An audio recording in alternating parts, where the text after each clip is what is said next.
대한민국 보수가 가야 할 길에 대해서 생각해보는 시간, 더 보수 시간이 돌아왔습니다. 오늘도 차명진 전 자유한국당 의원, 이준석 바른미래당 최고위원 나왔습니다. 어서 오십시오. 네, 안녕하세요. 반갑습니다. 예, 우리가 3부에서 미세먼지에 대해서 이야기를 했습니다. 오늘 두 분도 당연히 외출하면서 많이 힘듦을 겪었을 테고, 우리 이 최고 같은 경우에는 또 운전을 계속 하시니까. 제가요, 이 미세먼지가 얼마나 경제를 활성도를 떨어뜨리는지에 대해서 구체적인 통계를 갖고 있습니다. 제가 월요일에 택시하면서 계속 한 산악금 내고 4만 원 정도 남겼거든요. 한 18만 원 정도씩 했거든요. 어제 11만 원 했습니다. 사람이 그만큼 안 돌아다닌다는 거죠? 밖에 다니는 사람이 없어요. 예, 그러니까 저는 이거는 아주 앞으로 경제에 또 하나의 변수가 될 것이다. 이 환경 이슈를 제대로 대처하지 못하면은 결국 먹고 사는 문제가 영향받는다. 이번에 뼈저리게 느낍니다. 내수. 내수. 네. 아니 힘든데 어떻게 나가요? 우리 이준석 의원 돈 벌어주려고 그러면 내가 비염을 감수를 해야 돼? 그러니까. 부천까지 한번 타시죠.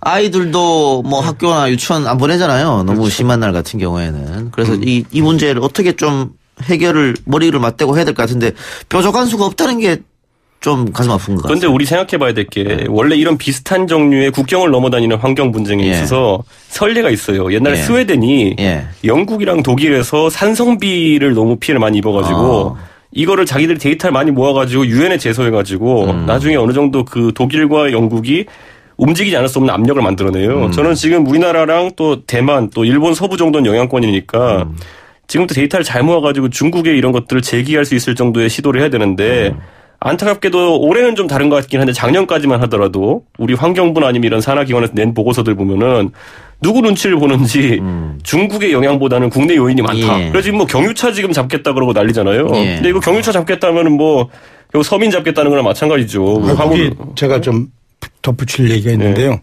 저희가 이 대기 오염 지도가 나온 게 있는데 그걸 보니까 이 평양이 우리 서울보다 더 빨개요.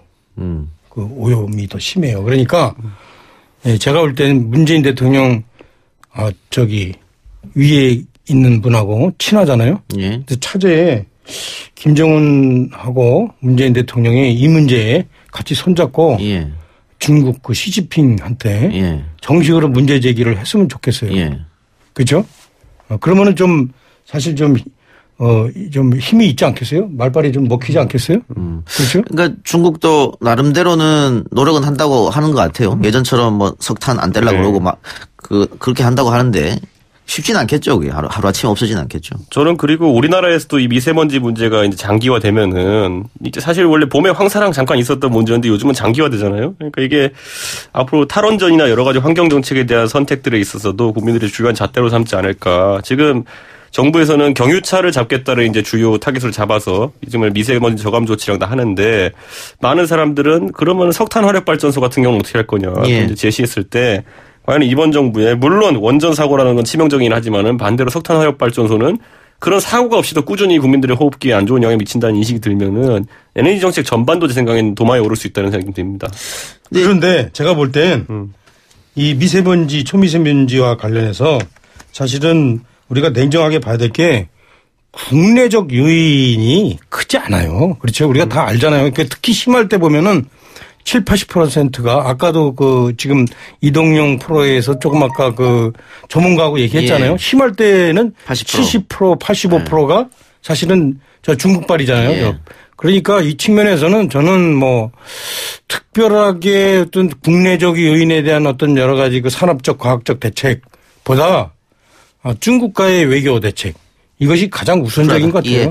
아까 우리 박일수 소장은 심할 때는 80%가 중국발이고 심하지 않을 때는 20% 이하 평균적으로 40%는 넘는다 이렇게 이제 얘기를 해 주셨는데. 그러니까 저는 이걸 왜 지적했냐면은 예전에 이 데이터를 저도 들여다봤더니만은 백령도에 관측소가 있어요. 근데 백령도가 서울보다 나을 게 하나도 없어요.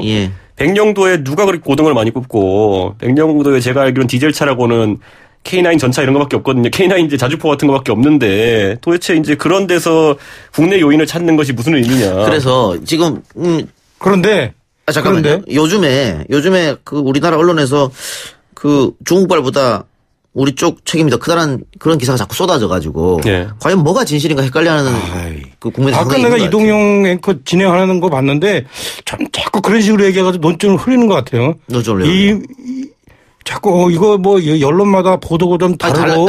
하나 예를 들어볼까요? 최근에 MBC가 어떻게 보도했냐면 포스코에서 우리 국내 미세먼지의 13%를 뿜고 있다 이랬단 말이죠. 근데 미세먼지 지도를 보면 가장 좋은 곳이 TK하고 PK예요. 그럼 이게 맞는 조사냐? 그럼 도대체 어디서 나온 조사냐? 그러니까 그 조사가 안 맞는 거지. 그러니까 제가 드린 말씀이에요. 그러니까 MBC 시청률이 1%예요. 예. 제 생각에는 이거는 실제 이미 우리 이준석 의원 이제 과학고 나왔으니까 이제 한번 얘기해 줬으면 좋겠는데 제가 볼 때는 뭐 일반적으로 이거는 이미 그 상식적으로 국민들이 다 이게 중국발이 어떤 큰 걸 알고 있고 그러니까 제가 한마디 할게요. 여기서 그런데 서울시장이 누구신지 모르겠는데 이분이 첫 번째 임기 때 중국과 이 미세먼지 대책을 어떤 연구하기 위한 어떤 공동 연구소를 만드는데 그 연구 과제 첫 번째 과제가 뭐였는지 아세요? 뭐예요? 삼겹살에서 어떻게 하면 미세먼지가 안 나오게 하는가 그게 연구 과제였다는 거 아니에요. 그러니까 제가 볼 때는 좀 이거는 자꾸 이게 어떤 뭐 정치적인 어떤 뭐 몰이 같아서 그렇지만 외교적으로 너무 지금 현재 집권하고 있는 분들이 이분에 대한 어떤 대책이 없었어요. 알겠습니다. 근데 아까 유엔 관련해서 얘기했던 리우 환경협약을 보면요, 어떤 국가든지 간에 자국의 산업을 통해 가지고 다른 나라에 그 환경적 영향을 미치는 것은 하면 안 된다고 이제 정의가 되어 있어요. 그렇기 때문에 그런 것들 아주 법적인 근거를 가지고 국제법적인 근거를 가지고 우리가 중국한테 이야기해야 되는데 지금 이 정부가 그러기 위한 기반 데이터들을 쌓고 있느냐? 연구를 계속 하고 있느냐? 그러니까 연구의 방향성 자체도 제대로 설정했느냐? 저는 그걸 이제 약간 지적하고 싶습니다. 어쨌든 외교적으로 풀어야 하는 문제는 외교적으로 풀어야 될 테고 우리가 할 수 있는 일은 또 우리가 해야 되지 않겠어요? 근데 지금 국회가 열리지 않아가지고 지금 미세먼지 저감조치 방안을 포함한 법안이 한 50개 이상 계류돼 있다고 해요. 아니 근데 그렇게 얘기하면 안 돼요. 제가 볼 때는 아까도 얘기했듯이 국회가 할 일이 별로 없어요. 이거와 관련해서. 있을 것 같은데요. 중국과 어떤 행정적 차원에서 이게 대책을 구하는 문제인데 우리가 얘기했잖아. 외교적 차원에서 해결할 걸 외교적 차원에서 해결하고 그러면은 무조건 중국 탓이 우리 손 놓고 있을 수는 없는 거 아닙니까? 아니 그러니까 문재인 대통령 공약에 약속사 한중 정상급 주요 의제로 격상시키겠습니까? 이런 거 빨리 했어야죠. 그동안 2년 동안 뭐 하셨어요? 시진핑하고 아까도 제가 얘기했듯이 우리보다 더 심한 평양 김정은 국무위원장하고 같이 이런 거 손잡고 같이 해야 되는 거 아니에요? 저는 그리고 정부가 이런 거 좀 섣불리 나서가지고 이제 국내 요인을 자꾸 잡지 않았으면 좋겠는 게 아까 경유차 얘기했잖아요. 근데 제가 의외로 이제 대화해보다 보니까 이 경유차를 때려잡겠다는 취지에서 가장 그러면 힘들어하는 데가 어디냐 했더니 쌍용차더라고요, 보니까요. 최근에 경영 이제 정상화 일로를 좀 걸으면서 실적이 나아지고 해고자도 복직하고 이런 길을 걷고 있는데 쌍용차는 가솔린 모델도 있긴 하지만 대부분 판매량이 경유차예요. 근데 거기다 대고 이제 규제를 하겠다 때리면서 쌍용차도 이제 뭐 증시도 출렁이고 하는데 저는 이런 구두 개입 하나하나가 사실 정부가 산업에 미친 영향이 크거든요. 정확하게 원인이 분석되고 뭐 예를 들어 경유차가 뭐 8할에 해당하는 원인이다 이 정도 나온 거 아닌 이상 섭불리 그렇게 뭐 던지지 않았으면 좋겠습니다. 아니 나는 국내 요인에 대해서 확실하게 획기적인 대책이 있어요. 저 서해안에 주로 분포에 있는 화력발전소 없애고 대신 원자력발전소 다시 재가동하면 돼요. 이거는 뭐 환경에도 도움되고 그래서 전기 비용에도 도움되고 오른말 하니까 자꾸 아니요 잠깐만요. 제가 왜 지금 말씀드리냐면 작년에 미세먼지가 좀 심했던 며칠을 날 화력발전소를 일제 중단한 적이 있었거든요.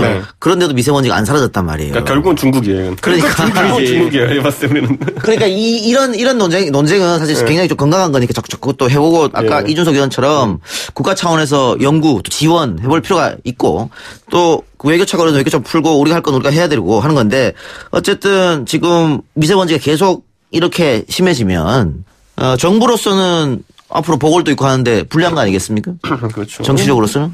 당연히 이거는 앞으로 많이 다룰 것이고 우리가 국민 건강권이라는 단어가 이제 많이 사용되기 시작한 게 이제 광우병 시기 때부터 사용됐거든요. 그때 국민들이 어쨌든 뭐 잘못된 정보가 많고 했지만은 건강권이라는 단어에 어떻게 반응했는지를 가장 잘 기억하는 정부가 이번 정부일 겁니다. 그렇기 때문에 이 미세먼지도 앞으로 국민 건강권의 개념에서 정부가 심각하게 다뤄야 됩니다. 알겠습니다. 이건 뭐 이념적 문제하고 아니죠. 문제죠. 그럼요. 이 문제는 뭐 여야가 할 것 없이 다 초당적으로 우리 지금 댓글에도 그런 얘기가 많아요. 잭 블랙님께서 지난 정부 때부터 중국발 미세먼지 많았습니다. 이 문제에는 초당적으로 협력해서 고민해봐야 할 문제입니다. 예, 동의하고요. 자, 문재인 대통령이 주중대사에 장하성 전 청와대 정책실장을 내정을 했습니다. 경제학자 출신으로 비외교 전문가인 장 전 실장에게 4강 중 하나인 중국 대사를 맡기는 건 이례적 아니냐. 그러면서 정책 실패 책임을 지고 물러났던 인사인데 결국은 회전문 인사 아니냐. 이런 비판이 좀 있습니다. 어떻게 생각하십니까? 저는요, 이거를 제가 중국 외교관들과 한번 얘기해 본 적이 있는데, 우리 정부가 대중외교를 중요하다 그러면서 사실 박근혜 정부 때도 비슷한 비판을 받을 수 있지만은 중국 대사로 임명되는 인물들이 대통령 측근 또는 전문가가 아니거나 아니면 국내 정치에서 흠집이 난 분들이에요. 가장 대표적으로 박근혜 정부 때 권영세 대사 보냈을 때, 예. 그때 뭐 국정원 이런 사건 때문에 뭐 사실 그때 총선도 떨어진 상태였고 국정원 사건 때문에 수사를 받을지도 모른다는 얘기가 있었거든요. 그런데 예. 그걸 대사로 임명해버렸죠. 그다음에 김장수 대사 같은 경우에도 안보 전문가일진 모르겠지만은 이분이 외교나 아니면 중국 관련해가지고 전문성을 가진 분이 아니었어요. 노영민 의원 같은 경우도 보세요. 대한민국에서 그분 같은 경우에는 집권 여당인 민주당에서 과거에 시집팔고 이런 것 때문에 공천 주기도 애매하다는 결론을 내린 사람을 대중외교의 이제 책임자로 임명한 거거든요. 저는 예. 이거는 중국 입장에 봤을 때 뭐 개인이 잘못했다 못했다 문제가 아니라 예. 왜 우리는 항상 이런 분들만 오는 거야. 특히 이번에 장하성 실장 같은 경우에는 경제정책 전반에 대해 가지고 자기 뜻대로 했다가 결국에는 결과가 안 좋은 사람인데 뭔가 문책성 인사로 오는 사람들 같은 느낌. 예. 이게 중국 입장에서도 외교에 아주 안 좋은 인상을 준다. 저는 대통령 주변에 충분히 중국 전문가들 많을 텐데 꼭 이런 식의 인사를 했어야 되느냐는 약간 박근혜 정부 때하고 다를 게 없다. 그렇죠. 중국 입장에서 한번 보자고. 이거는 예. 중국 외교니까. 그런데 저는 이 문제에 대해서 별로 할 말이 없는 게 예. 장하성 실장 앞에 누구였나? 노영민 그 현 비서실장이란 말이에요. 그래서 이게 대사라는 게 별로 할 일이 없는 거구나. 뭐 그런 결론을 드려요. 제가 국회의원 2번 하면서도 이렇게 보면은 글쎄 대사가 별로 할 일이 없었어요. 그러니까 이거는 현재 그래서 외교부에서 좀 외교부 공무원들이 이 부분에 대해서 저는 좀 정식으로 문제 제기를 해야 될 것 같아요. 뭐 조금 아까 얘기했듯이 박근혜 정부에서 권영세 대사나 김상수 대사 역시 별로 한 일이 없던 것과 마찬가지로 이번에도 뭐 노영민 실장이 뭐 중국 대사에서 뭐 했다는 건 못 들어봤거든요. 처음에 임명할 때 중국통이라고 그래가지고 뭐 한참 시끄럽더니 그런데 별로 한 일이 없으니까 그 마찬가지 관상에서 장하성 씨를 임명하지 않았나. 그러니까 어떤 뭐 SNS에 좀 이런 얘기도 있어요. 소주성을 좀 중국에 퍼뜨려가지고 중국 경제를 좀 망가뜨리려고 그러냐. 뭐 이런 얘기가 있는데 그 정도로 지금 그 대사의 이 역할, 위치 이런 게 상당히 영락해 있어요. 그래서 이 부분에 관해서는 그 전직 외교관이라든가 이런 분들이 좀 집단적이고 이런 식으로 본인들의 의견들을 좀 저는 얘기를 좀 할 때가 됐다. 외교 전문가가 필요하다. 저는 제가 말씀이죠. 중국 대사 임명 관련해서 민주당에서 재밌는 논평을 낸 게 있는데 보니까 실장의 이력을 보면 중국과는 어떠한 연결고리도 없다. 도대체 중국 전문가도 아니고 논란의 중심에 서 있다가 문책받은 인사를 4강 대사 중 하나로 중요성이 높아지고 있는 주중대사를 인선한 이유가 무엇인가. 어쩌고 저쩌고 계속되는 불통 인사로 인사 참사를 반복하지 않으려면은 삐리리 실장 주중대사 인선을 제고해야 된다. 네. 2015년 2월에 김장수 실장을 임명할 때 민주당에서 낸 논평이거든요. 예. 이름만 장하성을 바꾸니까 다 받아들더라고요. 보니까. 그러니까 저는 이거는 내로남불뿐 아니라 이거는 왜 이런 실수를 반복하나 이런 생각합니다. 예. 아니 현 정부에서 그런 거 많아요. 예. 이름만 바꾸면은 딱 들어맞는 민주당 논평이에요 이게. 근데 이준석 의원의 그 비판한 점은 충분히 이해하는데 네. 반대로 보면 네. 어쨌든 중국은 우리에게 굉장히 중요한 국가니까 그 대통령의 측근 신뢰할 수 있는 사람을 보내서 오히려 예의를 표하는 게 아니야 이런 반론도 있을 수 있는 거 아니에요? 저는 뭐 장하성 실장이 그런 대통령과의 신뢰도는 충분히 이렇게 임명한 것만 봐도 증명됐기 때문에 네. 그 측면은 장점일 것이다. 그런데 저는 지금 중국과 우리가 해야 될 일 중에 최우선 과제가 제 생각에 안보 이슈라 보거든요. 예. 그런 상황 속에서 과연 이 실패한 경제 전문가, 한국에서 실패한 어떤 정책을 펼쳤던 경제 전문가가 중국에 어떤 대화를 할 수 있을까? 저는 이런 생각하면서. 근데 안보도 중요하지만 경제도 중요한 거 아닙니까? 그럼 경제 전문가를 보냈다. 그 한중인 경제 협력을 위해서. 네, 근데 그 얘기를 할 수 없는 게. 소득주 성장을 퍼뜨려 보는 것도 아니고. 그 얘기를 할 수 없는 게 노영민 실장은 장하성 실장보다 대통령과의 거리가 10배는 가깝죠? 그런 분이 실제 한 2년 가서 뭐 했어요? 그러니까 대통령과 가까울수록 좋다라는 얘기는 거기서 맞지 않죠. 예. 그래서 그 당시의 과제가 뭔가 이런 거를 무슨 박근혜 정부도 그걸 잘했다는 건 아니지만 그리고 현 정부는 박근혜 정부를 비판하고 이제 등장한 정부니까 그 점에서 좀 더 그 과제 이런 거를 좀 생각해야 된다. 자, 그러면 뭐 마찬가지일 겁니다. 그 전 정권 뭐 지난 전전 정권도 그랬을 텐데 이렇게 그 회전문 인사 소위 말하는 돌려막기 인재풀이 좁기 때문에 어쩔 수 없는 건가요? 뭐 어떻게 보세요? 저는 장하성 실장을 배려할 수밖에 없는 위치가 아닌가. 왜냐하면 지금 이분이 학자로서 이제 퇴임하는 거 아닙니까? 학자로서 퇴임하고 어쨌든 이번 정부의 인사의 소득주도 성장이 실패했다는 것을 보여주지 않기 위해서라면은 뭐 영전까지는 아니지만은 아직까지 대통령께서 신뢰하고 있다는 모습을 보여주지 않으면은 좀 어렵다 생각했던 것 같습니다. 그건 뭐 이 정부의 이야기일 수도 국한될 수 있으니까. 네. 지금까지 쭉 그래왔잖아 사실은. 네, 그렇죠. 저는 4대국 대사 정도는 전문 외교관. 그리고 특히 전문지 외교관이 아니더라도 그 나라와 어떤 특정 이슈에 대해서 아주 전문적으로 관여할 수 있는 사람 이런 사람들을 임명하는 게 저는 맞다고 봐요. 예, 알겠습니다. 그 개각 관련 이야기도 한번 해보죠. 지금 하마평에 오른 사람들이 정치인 출신 3명입니다. 우상호, 박영선, 진영. 뭐 유력하다는 이야기가 돌고 있죠. 그런데 우상호, 박영선, 진영 의원이 그 소위 말하는 비주류잖아요, 지금. 그럼 이건 제가 생각하는 밑보인 사람 명단이고. 밑보인 사람 명단이고? 밑보인 사람 명단이 밑보인 사람들인데 선수가 좀 높아가지고 나중에 총선에서 단칼에 치지 못하는 사람들을 장관으로 뺀다라고 이제 문법을 해석하면 되거든요. 그렇기 때문에 이거는 저는 예를 들어 진영 의원 같은 경우에 나이도 좀 있으시고 4선 의원 출신이거든요, 지금. 그러다 보니까 저는 정리를 한 것이다 이렇게 보고 우상호, 박영선 같은 경우에는. 근데 정치적 목적으로 일국의 장관을 그렇게 임명해요? 저는 충분히 가능하다고 봅니다. 그리고 박영선 의원 같은 경우에는 당장 앞으로 원내대표 선거나 당권 등의 걸림돌이 될 수 있다라는 판단을 친문의 누군가가 전 대통령 아닐 거라 확신합니다. 했다라고 봅니다.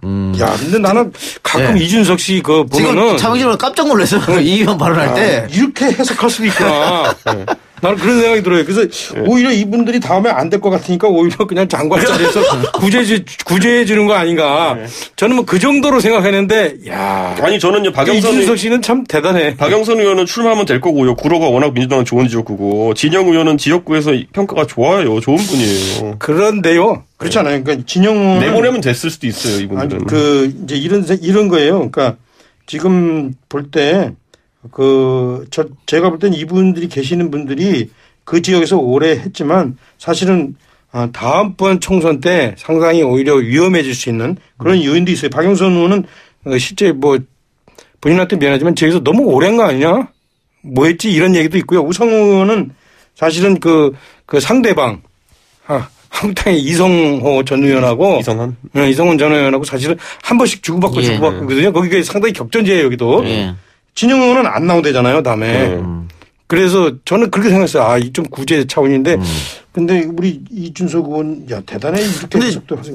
이분들 지금 우상호, 박영선 같은 경우에는 선수도 오래됐고 결국은 장관 한 뒤에 서울시장을 노리는 거 아니냐 이런 분석도 있잖아요. 근데 저는 제가 봤을 때 박영선 의원도 예를 들어 중소기업 벤처부 장관으로 지금 하마평에 오르고 있는데 이 장관이 솔직히 말하면 약간 페이드 아웃이라고 보통 이야기하죠. 스물스물 관심에서 멀어지는 류의 장관이지, 예를 들어 뭐 법무부라든지, 박영선 의원 같은 경우는 법무부 장관 같은 건 노렸을 거예요. 충분히 법사 활동을 오래 했기 때문에. 그런 장관이 아니기 때문에, 저는 솔직히 박근혜 정부 때 우리 잘 생각해보면은, 기억 안 나는 장관들 되게 많거든요. 정치인 출신들이지만은. 그러니까 저는 앞으로 이분들이 서울시장으로 올라갈 동력을 삼기에는 오히려 국회의원 하는 것보다 안 좋은 선택이다. 그러면은 이준석 의원의 분석이 맞으려고 하면은 이 세 사람의 지역구에서 빈 곳은 친문으로 공천을 하겠네요. 소위 말하는. 그러니까 이런 거죠. 지금 당관 받고 끝낼래 아니면 나중에 그냥 어떻게 뭐 물갈이 대상이 될래 이런 거겠죠. 이 의원은 원래 음모론 잘 맹신하지 않았잖아요. 제가 또 이게 음모론을 터뜨린 게 아니라 제가 이런 말을 왜 하냐면 제가 박근혜 정부 때 2016년에 공천하는 걸 보면서 약간 이게 대자뷰가 느껴져서 대자뷰가. 최고위원 옆에 있으면서 그 사람 영향을 좀 더 받아가는 것 같아. 아니, 하태경 의원님은 음모론을 잘 못 만들어요, 보면. 보면 내가 오히려 아무데나 던져서 그렇지, 그게. 10개 의원 중에서 여태까지 안 나온 거 좀 짜릿하고 섹시한 한 가지 요인. 이거를 확대하는 좀 경향이 있더라고. 나머지 9은 응? 그냥 묻어두고 그래서 그래. 그 하나가 보면 때로는 음모론이 막 나오는 경우도 있어요. 지켜봅시다. 뭐 이분들이 뭐 장관이 안 될 수도 있으니까요. 자, 오늘 황교안 대표가 봉하마을에 방문했다고 합니다. 결국 이것도 통합행보 차원 이렇게 읽으면 됩니까?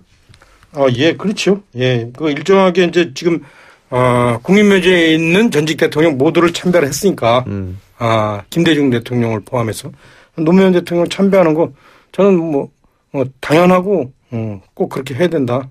잘했다. 네. 이렇게 생각 들어요. 근데 당 주요 핵심 보직에 다 친박 인사를 지명했거든요. 그 부분에 대해서는 예. 사실은 이제 좀 선수가 되는 사람 치고 예. 친박한 사람이 없어요? 사람이 없어요, 사실은. 그리고 제가 솔직히 말하면 한성교 의원 제가 뭐 돕고 싶은 생각이 아니라 한성교 의원 같은 경우는 친박으로 분류했던 이유가 2007년, 2008년 이명박 박근혜 경선하고 이럴 때 친박으로 분류됐기 때문에 아직까지 친박 라인으로 오고 있는 거지 이분이 친박이라고 할 만한 행위를 지난 10년간 한 게 없어요. 그러니까 저는 사실 한성교 의원 정도면 중도 정도로 사람들이 인식하고 있다 오히려. 좀 두고 봐야 되는데 일단은 제가 볼 때는 그거는 조금 아까 우리 그 이동용 그 앵커가 얘기했듯이 아마 주변에 사람이 없는 게 이제 사실 문제긴 문제예요. 인재풀이 그러니까 없다. 네. 왜냐하면 본인이 사실은 국회의원을 안 해봤기 때문에 불안하거든. 그래서 당연히 다선을 이제 선택할 수밖에 없는데 아까도 얘기했듯이 다선 중에 사실 친박이었던 사람들이 사실은 대다수예요. 뭐 좀 그런데 하여튼 뭐 그럼에도 불구하고 제가 볼 때는 아마 황교안 인사의 최종적인 결정판 이것은 저는 공천에 있다. 예. 봐요. 그래서 지금 주목해야 될 거는 현재 당직 인선으로서 누구를 했나 보다는 사실은 이제 다음번 창원과 통영의 보궐선거에 누구를 공천했나 이거와 관련해서는 저는 사실은 좀 할 말이 있어요.